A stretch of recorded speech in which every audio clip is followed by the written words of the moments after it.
Définissons ce qu'est le TDAH, trouble du déficit de l'attention, avec ou sans hyperactivité. C'est un trouble neurodéveloppemental qui affecte la régulation de l'attention, de l'impulsivité ou de l'hyperactivité. Contrairement aux idées reçues, ce n'est pas juste un manque de volonté ou un défaut d'éducation. C'est un fonctionnement cérébral spécifique qui touche environ 3,5 à 5,6% des enfants d'âge scolaire en France. Le trouble persiste dans 65% des cas à l'âge adulte. La prévalence de la population adulte est estimée à 2,5%. D'un point de vue neurologique, le TDAH est lié au déficit de la régulation de la dopamine et de la noradrénaline, deux neurotransmetteurs qui jouent un rôle dans l'attention et la motivation.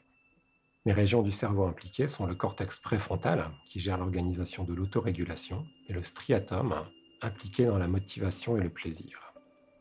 C'est une question de connectivité cérébrale où certaines zones du cerveau communiquent différemment.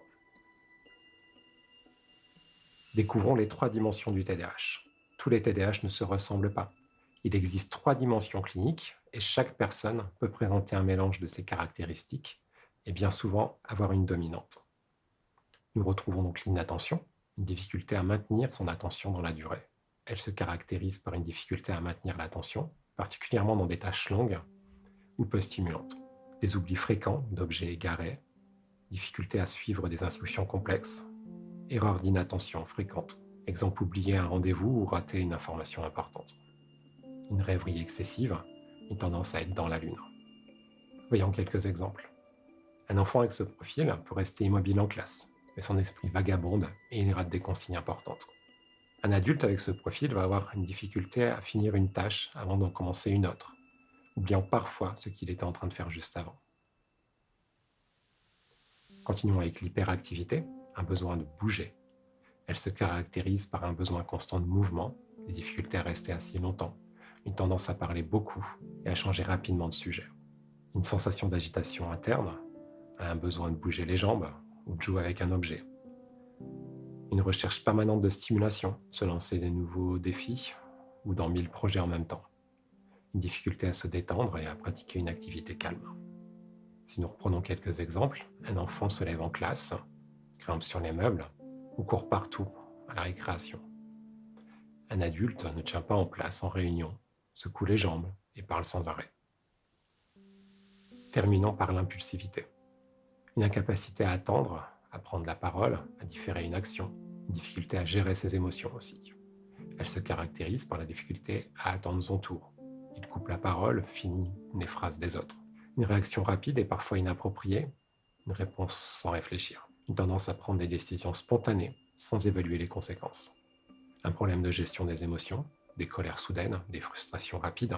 Si nous reprenons nos exemples, un enfant interrompt sans cesse sa maîtresse, parle avant d'avoir entendu la question. Et chez l'adulte, il fait un achat impulsif, important, sur un coup de tête, et le regrette par la suite. Alors comment le TDAH est-il diagnostiqué ? Contrairement aux idées reçues, il ne suffit pas d'être distrait ou agité pour avoir un TDAH. Le diagnostic repose sur plusieurs critères, évalués par un professionnel de santé, psychologue, psychiatre, neurologue, à l'aide d'entretiens et de questionnaires. Voici quelques critères clés. Les symptômes doivent être présents depuis l'enfance, avant 12 ans. Ils doivent avoir un impact sur plusieurs sphères de la vie, l'école, le travail, les relations sociales. Et il ne doit pas s'expliquer par un autre trouble comme l'anxiété, la dépression ou d'autres choses.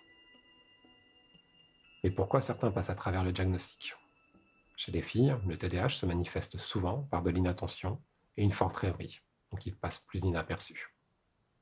Chez les adultes, le TDAH peut être souvent compensé par des stratégies personnelles, ce qui retarde le diagnostic. Mais attention, le TDAH n'est pas une mode, c'est une réalité scientifique. Maintenant que l'on a mieux compris ce que c'est que le TDAH, ses différentes formes, voyons ensemble comment cela peut impacter concrètement la vie quotidienne et quelles difficultés cela peut engendrer. Avoir un TDAH, ce n'est pas juste être distrait ou agité. Ce fonctionnement influence presque tous les aspects de la vie, du matin au soir, du travail aux relations sociales, mais au-delà du défi, il y a aussi des forces insoupçonnées et c'est ce que nous allons voir tout de suite. Voyons les impacts du TDAH dans la vie quotidienne. À l'école et dans les études, cela crée une difficulté à suivre en cours. L'attention part dans tous les sens, difficulté à écouter, à prendre des notes en même temps. Cela crée des problèmes avec l'organisation, des devoirs oubliés, des trousses perdues, des carnets de liaison vides ou remplis en retard. Ça crée aussi une fatigue mentale intense. Se concentrer demande un effort immense, ce qui peut entraîner des découragements rapides. Un risque de décrochage scolaire. Sans soutien, l'accumulation des difficultés peut conduire à un échec scolaire et une perte de confiance en soi. Un élève avec un TDAH peut écouter le professeur, mais un bruit dans le couloir ou un oiseau qui passe par la fenêtre suffit à capter son attention. Dans la vie professionnelle maintenant, on peut rencontrer des difficultés dans la gestion du temps, des retards fréquents, des oublis de deadline. Cela crée une procrastination, un hyperfocus. Paradoxalement, les personnes peuvent se perdre pendant des heures sur une tâche passionnante, mais ne pas arriver à commencer une tâche ennuyeuse. Des problèmes de communication aussi, couper la parole sans faire exprès, une difficulté à lire entre les lignes. Le stress et la surcharge mentale, gérer plusieurs tâches à la fois devient vite écrasant. Et bien souvent, on retrouve une instabilité professionnelle. Beaucoup de personnes avec un TDAH changent souvent de job en quête de stimulation. Mais est-ce que cela signifie qu'une personne avec un TDAH est condamnée à l'échec dans le monde du travail? Pas du tout.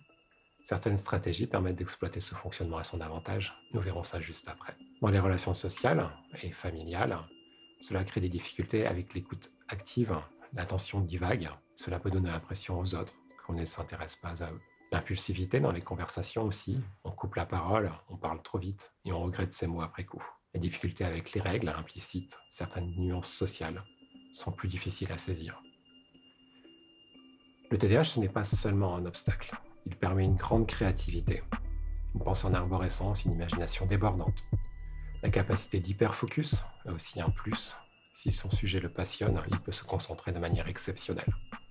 Une pensée rapide et une adaptabilité, une capacité à trouver des solutions innovantes face aux imprévus.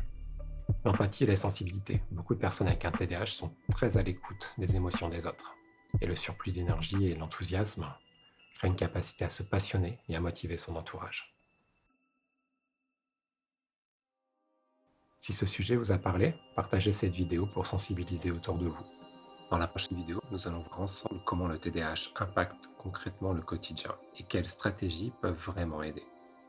Alors rendez-vous dans 2 semaines pour la suite de cette vidéo. Voici un petit extrait de ce qui vous attend.